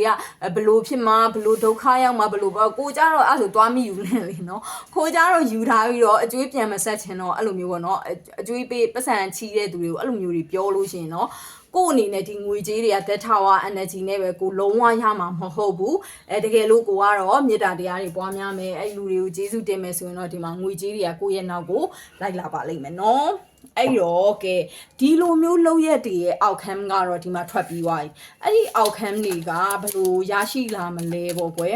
်အဲ့ဒါကိုဒီတပိုင်းကက်လေးနဲ့လုပ်ကြည့်မယ်နော်လုပ်ကြည့်ရအောင်ကဲတပိုင်းကက်လေးနဲ့အိုးleft ပြောတဲ့အတိုင်းပဲသိလားတကယ်ကိုနော်အချိန်ဆက်မိတယ် left ဆိုတဲ့အတိုင်းချစ်ချင်းတရားနဲ့ပဲဖြည့်ရှင်းရမယ်ချစ်ချင်းတရားဆိုတော့စောနာပြောတယ်လေမေတ္တာဆိုတာလဲဒီအကျဉ်းသားမေတ္တာပေါ့ကွယ်တကယ်ကိုမေတ္တာတရားတွေနဲ့ပဲဖြည့်ရှင်းရမှာတဲ့အကုန်လုံးအေးချမ်းမှုဒီမှာဆိုကြာပန်းလေးတည်းမလားကြာပန်းဆိုတာလဲ तू ကအစင့်စင့်ကွာအမြဲတမ်းပြောတယ်ကျမရဲ့ reading တွေကိုအမြဲကြည့်တဲ့သူဆိုကျမဒီကြာပန်းအကြောင်းအချင်းပြောတယ်ပေါ့နော်ကြာပန်းဆိုတာက तू ကတရားဓမ္မနဲ့လဲတရားဓမ္မကိုလဲရည်ညွှန်းတယ်ပေါ့နော်ကျမတို့ဒီ chakra ဆိုလဲ chakra 9ခုကိုရည်ညွှန်းတယ်chakra 9ခုကိုရည်ညွှန်းတယ်ဆိုတော့ကျမတို့ကဘယ်ပိုင်းဆိုရင်အဲ့လိုပေါ့ကွာတရားထိုင်တဲ့အရာတွေကိုပြောတာပေါ့အဲ့တော့ဒီကြာပန်းလေးတွေကတခြားပန်းတွေနဲ့မတူဘဲနဲ့သူတို့ကနွန်ထဲကနေအရင်ရုံထွက်ရတယ်နွန်ထဲကရုံထွက်ပြီးဆို तू ကတခါရေပြင်ကိုဖြတ်ကျော်ရတယ်ရေပြင်ကိုဖြတ်ကျော်ပြီးပြီဆိုမှ तू ကနေရောင်နေလေတွေရပြီးတော့မှပေါ့နော်သူတို့ကဒီရေထဲကနေထွက်လာတဲ့အခါမှာရေအောက်ကနေပြီးတော့သူတို့ရဲ့အပေါ်ကအမွှေးအမြင်တွေဖုံးနေတဲ့အရာတွေကိုရုံးကန်ပြီးတော့ပေါ့နော်ဒီကြာပန်းလေးတွေကအဲ့လိုလူတွေဆိုရင်အဲ့ဒီအမြင်တွေကိုလိုက်ဖယ်ရတာတွေ့ဘူးတဲ့အဲ့ကြမှာကြာပန်းလေးတွေကပွင့်နိုင်တယ်ပေါ့နော်ပြီးရင်ဒီကြာပန်းပွင့်တဲ့ရေကန်ဆိုရင်ဒါရွာတွေနယ်တွေကလူတွေဆိုပိုသိတယ်ဘာလဲဆိုတောက်ရေကန်လို့သတ်မှတ်လို့ရတယ်ဘာဖြစ်လို့လဲဆိုတော့ဒီကြာပန်းပွင့်နိုင်ပြီဆိုတာနဲ့အဲ့ရေဟာရေတန့်ဖြစ်သွားတယ်ပေါ့နော်အဲ့ဒီအတွက်ကြောင့်အများကြီးအကျိုးပြုတယ်အဲ့ဒီအတွက်ကြောင့်ဒီ group 2လေးတွေကတော့မေတ္တာပို့တင်တယ်မေတ္တာထားကိုထားတင်တယ်နည်းနည်းပေါ့နော်မေတ္တာထားဖို့လိုနေတယ်ပေါ့နော်အဲ့တော့ဒီမေတ္တာတရားနဲ့သာနေပြီဆိုရင် group 2တွေဘွားကအဆင်ပြေနေပါပြီအဲ့ဒီတော့မေတ္တာလေးပွားများကြရအောင်နော်မေတ္တာတရားလေးတွေပွားပါကျမလည်းဒီနေ့အချိန်ရရင်မဟာသမယတုတ်လေးရွတ်လိုက်ပါမယ်နော်တူရွတ်အောင်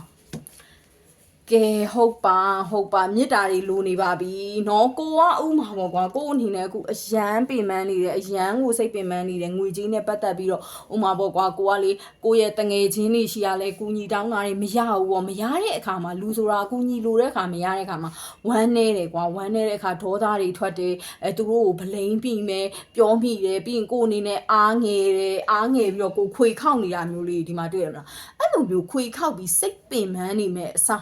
ဘာသာကြီးများလို့မေတ္တာသာထိုင်ဖို့နေဟိုကိုတငယ်ချင်းတွေရှိရမရောက်ဆိုလဲတငယ်ချင်းတွေတကယ်ကိုပေါ့နော်မေတ္တာပို့ရဲဆိုတာတချို့ကဒုက္ခရောက်စေခြင်းလို့မေတ္တာပို့တာကိုကမဟုတ်ဘူးတကယ်ကိုအေးချမ်းစေခြင်းနဲ့မေတ္တာဘာပဲဖြစ်ဖြစ်ပြီးရင်ကိုအစင်ပြေမယ်လို့ကိုအပြည့်အဝယုံကြည်ပြီးတော့ကိုလိုအပ်နေတဲ့ငွေကွာဥမာကိုဘလောက်လိုအပ်နေတာကို10သိန်းဆို10သိန်းပေါ့ကိုလိုအပ်နေတဲ့ငွေကြေးတွေကိုဒီပတ်စံတွေငါရှိလာနေပြီဆိုအဲ့ပတ်စံတွေကိုလည်းကျေးဇူးတင်ဘာဖြစ်လို့လဲဆိုတော့ လူတိုင်းကကွာကိုရီမွေးဖွားလာတဲ့အချိန်ကနေအခုချိန်ထိပေါ့နော်ကျမတို့ငွေကြေးမသုံးတဲ့အချိန်ဆိုတာမရှိဘူးငွေကြေးကသုံးရတယ်အားကြောင့်မို့ကျမတို့မွေးဖွားတဲ့အချိန်ကနေဒီအချိန်ထိသုံးခဲ့တဲ့ငွေကြေးတွေအားလုံးအတွက်ကြည့်ရင်ကျမတို့ကမီလီယံနာတွေဘီလီယံနာတွေထရီလီယံနာတွေတောင်ဖြစ်နိုင်တယ်ပေါ့နော်ဘာလို့ငွေကြေးတွေအများကြီးကျမတို့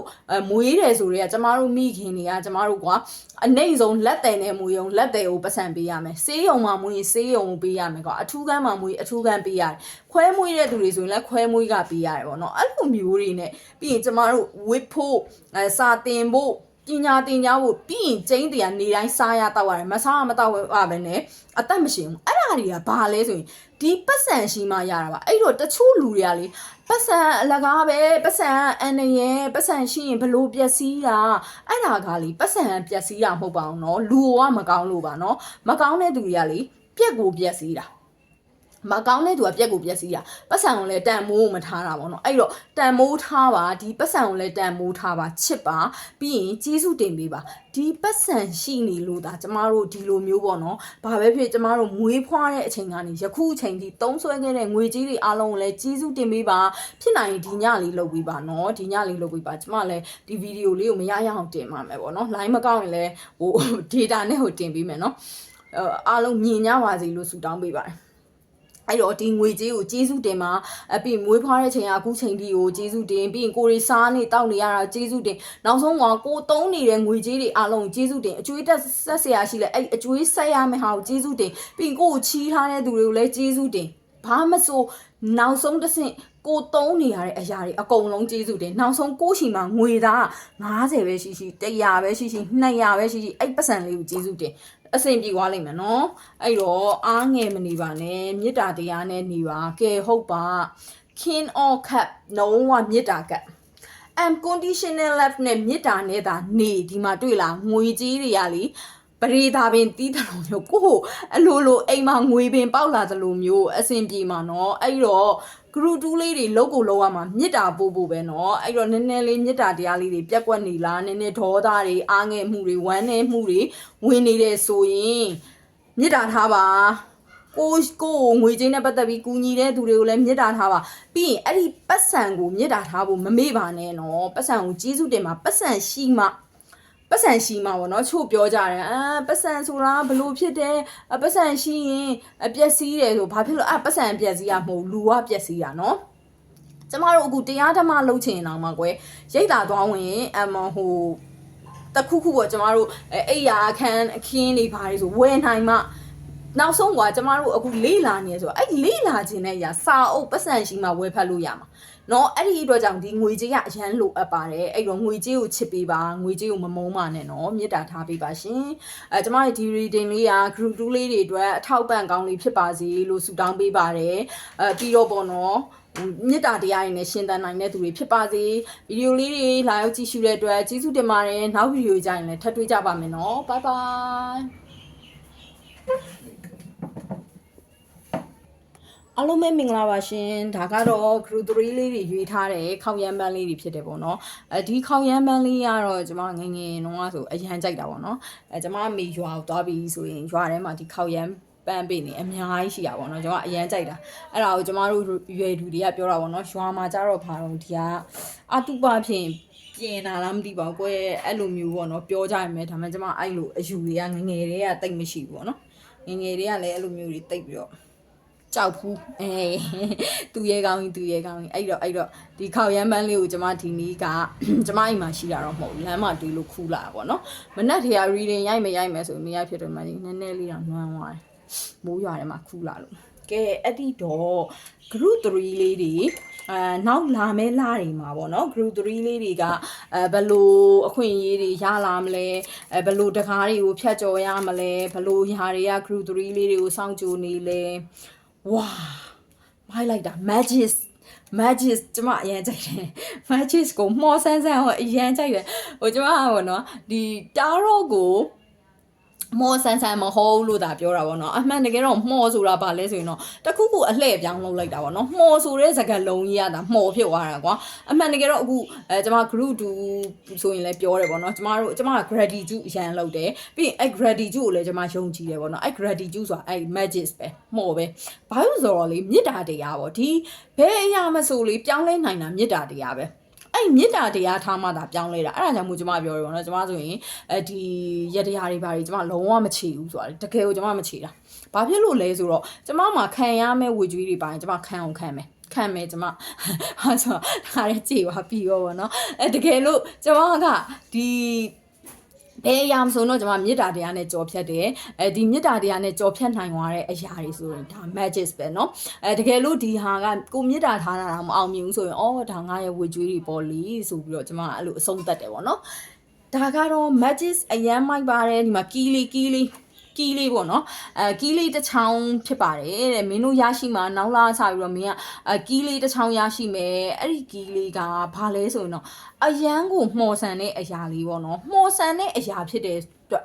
ဝါကနေဆိုမျိုးအဲ့လိုအံ့ဩသွားမယ်အရာမျိုးပေါ့ကွယ်မှော်ဆန်ပါတယ်ဆိုမှအရန်ကိုအပြောင်းလဲကြီးကလုံးဝအကြီးပေါ့နော်အပြောင်းလဲအကြီးဖြစ်သွားလိမ့်မယ်အဲ့တော့အပြောင်းလဲကမျိုးစုံဖြစ်နိုင်တယ်ကွယ်ဘာအပြောင်းလဲမလဲဆိုတာတားတော့နဲ့တစ်ချက်ကြည့်စီမယ်နော်ကဲဟုတ်ပြီသူကသူလန်သွားတော့ကြည့်လိုက်နှစ်ကတ်တောင်တော့နှစ်ကတ်လုံးယူလိုက်တော့ကဲဝါးကနေပြောင်းလဲမှာမိုင်းလိုက်တာဘာကြီးလဲဆိုရင်အလုတ်အကင်ရဲ့ငွေကြီးရဲ့ပါအလုံးကရဲ့ငွေကြီးရဲ့တဲ့မင်းကလေ group 3လေးတွေကလေဝါးတဲ့ဆိုပြီးပြောင်းလဲလိုက်မယ်ဟိုပါပေါ့အလုံးကင်နေနဲ့ပတ်သက်ပြီးတော့ကိုယ်အနေနဲ့လေအစင်မပြေမှုတွေရှိနေမယ်ပင်ပန်းမှုတွေရှိနေမယ်ဆိုရင်တော့မှအဲ့ဒီအလုံးတွေကအစင်ပြေမယ်အောင်မြင်လာမယ်ပြီးရင်ငွေကြီးတွေပိုရလာမယ်ဒီလိုမျိုးလေးပေါ့ကွာ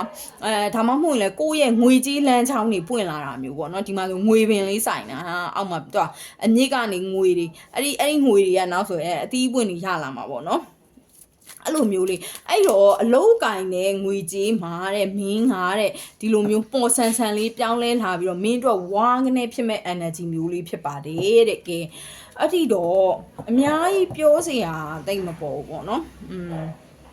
ဟုတ်တယ်နော်စိတ်ထဲမှာဒီအလုံးကင်နဲ့ငွေကြေးပဲအဲ့တော့ကဲဟုတ်ပြီဒီအောင်မြင်မှုအတွက်ဘာတွေကို action ယူရမလဲကိုယူရမယ့် action တွေကဘာလဲဆိုတော့သုံးခတ်ထောင်ကြအောင်တကယ်သေးယူနော်ပြန်ဆွဲလိုက်မယ်နော်ပြန်ဆွဲလိုက်မယ်ကျမတကက်သေးယူမှာဆိုတော့တကက်သေးထင်လို့ကောက်လိုက်တာကိုသုံးကက်ကြည့်အောင်ကဲဘာတွေကို action ယူရမလဲဆိုရင်ကတော့ကဲဘာတွေကို action ယူရမလဲဆိုရင်တော့ now is the time နဲ့အခုကအဲ့ဒီအချိန်ပဲကဲအဲ့တော့ group 3ခုလုံးကတော့ဒီနေ့ပေါ့နော်ဒီလာပြင်းနေနဲ့သက်ဆိုင်နေပါတယ်အဲ့ဒီတော့ under the moon ကဲဒီနေ့မင်းလာပြင်းနေမှာပဲဒီနေ့ပဲမင်းစတင်လိုက်မင်းရဲ့အချိန်ကအခုပဲစတင်ပြီတဲ့နော်အဲ့ဒီစတင်မှုတွေကဘာလဲဆိုရင်တော့မင်းအတွက်မေတ္တာတရားတွေရလာမှာမျိုးလေးရှိတယ်ကိုယ့်အတွက်အစဉ်ပြေမှုတွေပျော်စရာတွေရလာမှာပါနော်အဲ့တော့ကိုကပို့ပြီးတော့ grow up ဖြစ်လာတာမျိုးပို့ပြီးလှလာတာမျိုးပို့ပြီးအချစ်ခံရတာမျိုးပေါ့နော်အဲ့လိုမျိုးလေးတွေရှိလာမှာဖြစ်ပါတယ်ပြီးတော့ကိုယ့်ရဲ့အလုပ်အကိုင်ငွေရေးကြေးရေးပေါ့နော်ပညာရေးအဲ့လိုအပိုင်းတွေမှာလေကိုယ့်အနေနဲ့အခုအောင်မြင်မှာပေါ့နော်အခုကကိုကဟိုတခုခုပေါ့ကွာဥမာနိုင်ငံသားသွားဖို့လုပ်နေတယ်နိုင်ငံသားသွားဖို့လုပ်နေတာကြန့်ချာနေတယ်ဘာမှလည်းမသိဘူးအဲ့လိုမျိုးဖြစ်နေတဲ့သူတွေကလေအခုဒီလာပြင်းနေပြီးွားတဲ့အချိန်တွေမှာတခုခုထူးခြားလာတာမျိုးအောင်မြင်မှုလမ်းစာတွေပွင့်လာတာမျိုးပေါ့နော်ဒါမှမဟုတ်ရင်လည်းကိုယ့်ရဲ့အလုပ်အကိုင်နဲ့ပတ်သက်ပြီးတော့ကိုယ့်အတွက်ကြန့်ချာနေတဲ့အရာတွေကွာကိုတခုခုကြန့်ချာနေတဲ့အရာတွေကဝါးနေဆိုပြီးတော့အဲ့လိုပြောင်းလဲမှုဖြစ်လာအောင်ပေါ့နော်အဲ့လိုဖြစ်မှာပါအဲ့တော့ group 3လေးတွေကဘာလေးတွေကြံ့ကြာနေလဲပေါ့နော်ကြံ့ကြာမှုတွေဘာတွေရှိလဲကဲပြီးရင်ကျမစောနာပြောတယ်မေတ္တာတရားတွေရမှာလို့ပြောတဲ့အတိုင်းပဲဒီမှာမိသားစုတွေပျော်ရွှင်ရလိမ့်မယ်ဘာဖြစ်လို့လဲဆိုတော့ဒီငွေကြေးနဲ့ပတ်သက်ပြီးတော့အစဉ်ပြေလာတဲ့အခါမှာဒီမိသားစုဆိုတာလဲပိုပျော်ရတယ်ပေါ့နော်ညီမရှေးကလူမှာတော့ပြောလိုက်သေးတယ်ပေါ့နော်ဒီ ငွေကြေးမရှိလို့ရှိရင်လေစိတ်ပင်ပန်းရပါတယ်နော်ပတ်စံဆိုတာအရေးကြီးပါတယ်အဲ့ဒီအတွက်ကြောင့်မို့နော်ဒီချစ်ချင်းတရားကလည်းတစ်ဖက်တစ်လမ်းကနေဒီငွေကြေးကတက်ဆိုင်နေတယ်ပေါ့နော်အဲ့လိုမျိုးငွေကြေးအဆင်ပြေလာတဲ့ခါကိုယ့်ရဲ့မိသားစုတွေပျော်ရွှင်ရတာမျိုးဒါမှမဟုတ်ရင်ကိုယ့်ကိုမိသားစုတွေခါနေပေါ့နော်ဥပမာပေါ့ကိုနိုင်ငံသားသွားဖို့ဆိုရင်လည်းကိုယ့်ရဲ့မိသားစုတွေကငွေကြေးထုတ်ပေးမဲ့သူတွေကအဆင်သင့်ဖြစ်နေတာမျိုးပေါ့နော်ကိုယ့်အဲ့လိုမျိုးငွေကြေးထုတ်ပေးမဲ့သူတွေဆိုရင်အဲ့လိုပေါ့နော်ကျွန်မနည်းနည်းပေါ့အိမ်ရှိမှာရက်ကွက်ကလာဟိုဟာဖြစ်တာနဲ့နည်းနည်းဟိုဟာဖြုတ်အောင်အဲ့တော့မိသားစုတွေကပေါ့ကွာကိုယ့်ကိုတခုခုပေါ့ကိုယ့်ရဲ့ပညာရေးနဲ့ပတ်သက်ရင်လည်းကိုယ့်ရဲ့မိသားစုကကိုယ့်ကိုအပြည့်အဝထောက်ပံ့ပေးတာမျိုးပေါ့နော်အဲ့ဒီအတွက်ကြောင့်ကိုယ့်အနေနဲ့အဆင်ပြေတာမျိုးပေါ့နော်ကိုကပျော်ရွှင်ရတာပေါ့ဘာဖြစ်ဖြစ်ပေါ့နော်ကိုယ့်မိသားစုကကိုယ့်ကိုထောက်ပံ့နိုင်တယ်ဆိုရင်လည်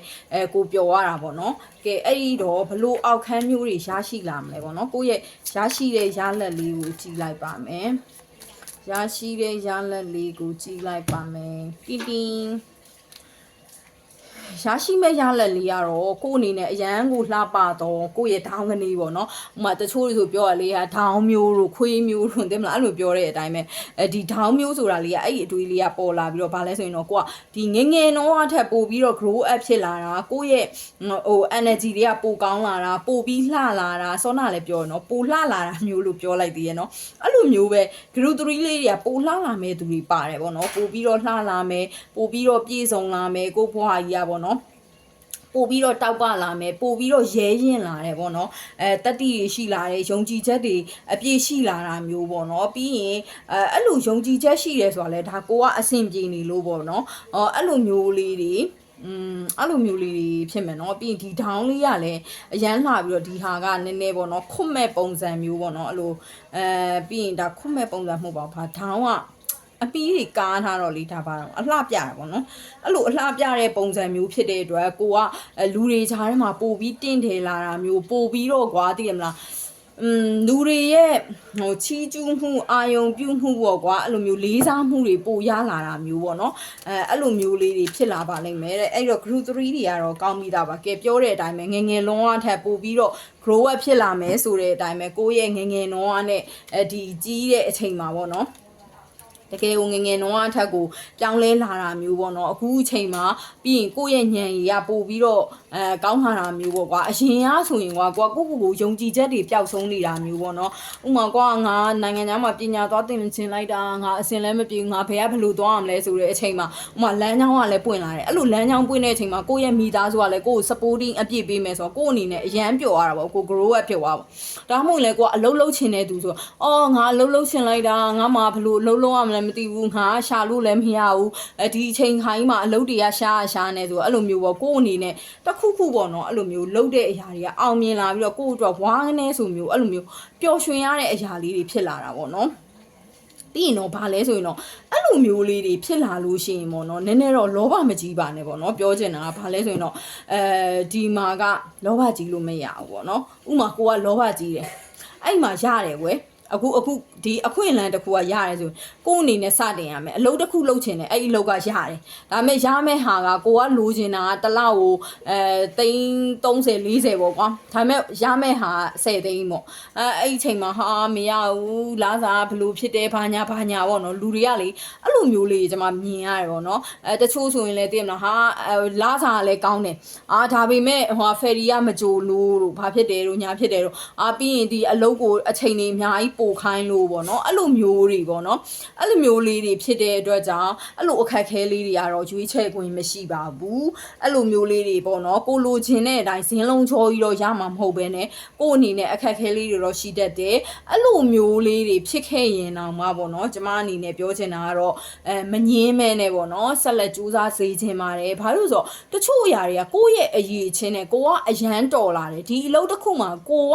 perfect ဖြစ်လာတယ်ဆိုရင်ကိုတဖြည်းဖြည်းနဲ့ပြည့်စုံအောင်ဖြည့်ဆည်းပေးမှာပဲနေကိုရဲ့ဆဆချင်းမှာတော့ကွာကိုကဘလို့အရေးချင်းရှိမှမသိပဲနဲ့ကိုတောင်းဆိုသမျှတော့ဘယ်သူမှမဖြည့်ဆည်းပေးဘူးအဲ့ဒီအတွက်တော့ဘာလဲဆိုတော့လေဒါကတော့လေကိုတိုင်းအလုပ်ရှင်တွေကနေဝန်ခံစားကြည့်ပေါ့ဘာမှမဟုတ်သေးပဲနဲ့လူတယောက်တောင်းဆိုသမျှကိုအကုန်ဖြည့်ဆည်းပြီးဒီလုံချက်ဒီလောက်အောင်မြင်မလားအချိန်ကာလတစ်ခုပေါ့အနည်းဆုံးတော့2 လလောက်ဖြစ်ပေါ့နော်သူတို့အစမ်းခံကာလတွေဘာတွေမှာသူတို့ကြည့်အောင်မှာပေါ့ ကြည့်ပြီးတော့မှဒီလူကအရန်တော်တယ်ငါတို့အတွက်ဒီလူရှိလို့ရှိရင်ငါတို့အကျိုးရှိတယ်ဆိုရင်ဒီလူရဲ့လိုအပ်တာတွေဖြည့်ဆည်းပေးမှာပေါ့နော်အဲ့လိုမျိုးလေးတော့နည်းနည်းကြီးထူလို့မရအောင်เนาะအဲ့တော့ကြီးထူတဲ့သူလေးတွေဆိုရင်တော့ကြီးမထူပါနဲ့လို့ပြောချင်ပါတယ်ပြီးတော့ဗာလဲဆိုရင်တော့ပြောဆိုဆက်ဆံရေးလေးပေါ့နော်ပြောဆိုဆက်ဆံရေးလေးကိုအကောင်းဆုံးပြောဆိုဆက်ဆံမှာတားကြီးစွာတေးမလန်ပါတယ်ဟောနော်ပြီးတော့ဗာလဲဆိုရင်တော့ကိုပေါ့နော်ယုံကြည်ချက်အပြည့်ထားပါဥပမာပေါ့နော်ပြီးရင်ဗာလဲဆိုရင်တော့ပုံမွင်လင်းလင်းရှိဖို့ပေါ့နော်ကိုယ့်ရဲ့မိသားစုကကိုယ့်ဘောကိုပြေဝကောင်းတဲ့အတွက်ကြောင့်မိသားစုဘောကိုပြေဝလေးပုံမွင်လင်းလင်းလေးရှိပါတချို့ကဘာလဲဆိုရင်တော့ကိုယ့်ကိုအထင်သေးသွားမှာတို့လူတွေကိုတမျိုးမြင်သွားမှာထင်ပြီးတော့အရန်ကိုဟန်ဆောင်တတ်တယ်ဖုံးကွယ်တတ်တယ်ပေါ့စိတ်ထဲကတမျိုးအပြင်ကတမျိုးအဲ့လိုမျိုးလေးဖြစ်တတ်တယ်ပေါ့နော်အဲ့လိုအရာမျိုးလေးတွေကိုရှောင်ပါနော်အဲ့လိုမျိုးမလုပ်ဘဲနဲ့ကိုယ့်အနေနဲ့ပုံမွင်လင်းလင်းလေးရှိပါပြီးရင်တော့ဘာလဲဆိုရင်တော့လူတွေနဲ့ကွာကိုကဒီလိုမျိုးတော့အောင်မြင်ခြင်းတယ်ဟာကိုကမိသားစုနဲ့ဆိုရင်လည်းမယောကိုကကိုတီးတက်နေတယ်အပေါင်းအသင်းမိတ်ဆွေနဲ့လည်းမယောပေါ့နော်အဲ့လိုတီးတက်နေရင်တော့ဒီ magic ဆိုတဲ့အရာလေးရမှာမဟုတ်ဘူးကိုယ့်ရဲ့ action မှာလည်းကိုကထည့်ပြီးပြောင်းလဲရမှာဖြစ်တယ်လို့အနိုင်ဆုံးဘယ်သူနဲ့မှမယောအယောမဝင်နေတော့ကိုမိသားစုနဲ့ပုံပွင့်လင်းလင်းလေးနေပါကိုကတယောက်တည်းပဲနေမယ်ကျမကတယောက်တည်းပဲဘယ်သူမှအကုန်လုံးကိုဝါကနေဖြစ်နေတယ်ဆိုရင်တော့ဒီဟာအဆင်မပြေဘူးနော်အဲ့တော့ဒီဟာကကြောင့်အဲ့လိုမျိုးမိသားစုရဲ့အကူအညီမိသားစုရဲ့အထောက်ပံ့ပေါ့နောက်ဆုံးကကိုယ့်ရဲ့မိသားစုကကိုယ့်အဖေရဲ့အတီကိုယ့်အမေရဲ့အတီအဲ့လိုမျိုးပေါ့ကွာချိတ်ဆက်ပြီးတော့လုပ်တာမျိုးပေါ့အဲ့လိုမျိုးလေးတွေရှိတတ်တယ်ပြီးရင်နှစ်ကြိမ်နှစ်ခါစူးစမ်းရတာမျိုးလေးတွေရှိတတ်တယ်ပေါ့နော်အဲ့ဒါလေးကိုတော့ဂရုစိုက်ပေးပါဒီ magic ကကိုရှိကိုတော့ရောက်လာမယ်ဒါပေမဲ့ငါရဲ့ magic ပဲဆိုပြီးတော့ရှလောကနေဆိုပြီးအဆင်ပြေမဲ့အရာမျိုးတော့မဟုတ်ဘူးကိုယ့်ရဲ့ action လေးကတော့ထည့်ပေးရမယ်ကိုယ့်ရဲ့ပေါ့နော်ဒီပြောဆိုဆက်ဆံမှုပေါင်းသင်းဆက်ဆံရေးအဲ့ဒီအရာတွေလိုပြီးတော့ဒီမှာပေါ့နော်ဒီ group 3လေးတွေကနှစ်ကြိမ်နှစ်ခါစူးစမ်းရတာမျိုးလေးတော့ရှိပါတယ်အဲ့တော့ကိုယ့်အနေနဲ့ပေါ့နော်လောဘမကြီးပါနဲ့လောဘကြီးလို့ရှိရင်တော့အခါရဲနဲ့အဆင်မပြေဘူးပြောချင်တာကတော့ group 3လေးတွေအခုလက်ရှိပုံစံကိုနယူအစ်စ်ပြောင်းလဲရပါမယ်နော်လက်ရှိပုံစံတိုင်းဟင်းငါတော့ဘလို့နေချင်တာလေးနည်းနည်းလေးပေါ့နော်အလုပ်တွေအများကြီးတော့ငါမလုပ်ချင်ပါဘူးငါ့ကိုပေးတဲ့လစာဘလောက်လေးလေအဲ့လိုမျိုးလေးပေါ့နော်အဲ့လိုတွေတော့ဈေးကင်လို့တော့မရဘူးနော်အဲ့တော့ဈေးမကင်ပါနဲ့ဈေးမကင်တဲ့သူတွေပေါ့နော်ကိုယ့်အတွက်စလာတဲ့ဟာလေးကကံကောင်းခြင်းကတော့လာမယ်အရင် perfect ကြီးတော့ဖြစ်နေမှာမဟုတ်ဘူးအပြည့်အဝကြီးတော့လာမှာမဟုတ်ဘူးအဲ့တော့အဲ့ဒီတေးသေးလေးကိုအပြည့်အဝစုပ်ကိုင်နိုင်တဲ့သူတွေကအပြေဝအောင်မြင်ပါလိမ့်မယ်ပေါ့နော်တကယ်လို့ကိုကအဒီအရာတွေကိုမစုပ်ကိုင်နိုင်ဘူးဆိုရင်တော့ကိုအနေနဲ့ဝမ်းနည်းစရာတွေပင်ပန်းစရာတွေဖြစ်လာနိုင်ပါတယ်နော်ဒီမှာဆိုရင်တော့တစ်ချက်တွေးမိတာကတော့ဗာလဲဆိုရင်တော့ကိုကနိုင်ငံရဲ့ခြားတွေဘာတွေသွားတဲ့အခါကျရင်တော့ဒီလိုပေါ့တကယ်လို့မိသားစုနဲ့အရန်တဲတဲ့သူတွေဆောနာတော့မိသားစုကိုအရေးမလုပ်တဲ့သူတွေဘာတွေကိုပြောတာပေါ့နော်တကယ်လို့မိသားစုနဲ့တဲတဲ့သူတွေမိသားစုနဲ့အရန်စင်ပြေတဲ့သူတွေကကြတော့နိုင်ငံရဲ့ခြားကိုသွားဖို့လမ်းကြောင်းကတော့ပွင့်လာပါတယ်ဒါပေမဲ့ကိုမိသားစုနဲ့မခွဲချင်တာမျိုးပေါ့နော်ငါသွားရင်ကောင်းမလားဒီမှာပဲနေကောင်းမလားဥမာပေါ့ကွာတချို့ဆိုရင်ကွာရှိတယ်ငါမိဘတွေကကျမ်းမာရင်လည်းမကောင်းငါသွားတော့မှဒီလိုဖြစ်ရင်ဘယ်လိုလုပ်မလဲအဲ့လိုမျိုးပေါ့နော်ငါ့ကိုမွေးထားတာဒီလိုမျိုးတယောက်တည်းလေးပေါ့နော်တချို့ဆိုအဲ့လိုအတွေးတွေပေါ့နော်ငါဘယ်လိုဖြစ်မလဲပေါ့နော်အဲ့လိုအတွေးတွေရှုပ်လာတာမျိုးပေါ့အတွေးတွေရှုပ်လာတဲ့အခါမျိုးမှာကြတော့ကိုယ့်အတွက်အဲ့လိုမျိုးမအောင်မြင်တော့တာမျိုးပေါ့နော်အဲ့လိုမျိုးလေးတော့ရှိတတ်တယ်အဲ့တော့ဒါကမိသားစုနဲ့တဲတဲ့သူတွေကြတော့လေကိုယ့်အတွက်အောင်မြင်မှုတွေရလာပြီးမဲ့လေကိုကအဲ့နိုင်ငံရဲ့ခြားတွေဘာတွေသွားဖို့လာဖို့တွေကိုမသွားနိုင်တာမျိုးပေါ့နော်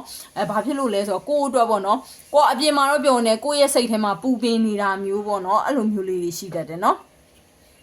အဲ့လိုမျိုးလေးတွေကတော့ပြောရမယ်ဆိုရင်တော့ဒါကတော့ကိုယ့်ရဲ့ဉာဏ်ရည်နဲ့ဒါဆုံးဖြတ်တော့ပေါ့နော်ကိုယ့်ရဲ့ဉာဏ်ရည်နဲ့ဒါကိုသွားတင်လားမသွားတင်လားဆိုတာဆုံးဖြတ်ပါကိုရှိကိုတော့မှော်ဆန်ဆန်တော့တစ်ချောင်းလေးကတော့ရောက်ရှိလာမှာဖြစ်ပါတယ်အဲ့တော့ group 3လေးလည်းဒီ reading လေးနဲ့ပေါ့နော်ကိုက်ညီကြပါစေပြီးရင်ဒီလိုမျိုးလာကြည့်ပြီးတဲ့အတွက်လည်းကျေးဇူးတင်ပါတယ်နောက်ဗီဒီယိုကြရင်လည်းလာရောက်ကြည့်ရှုကြပါအောင်နော် bye bye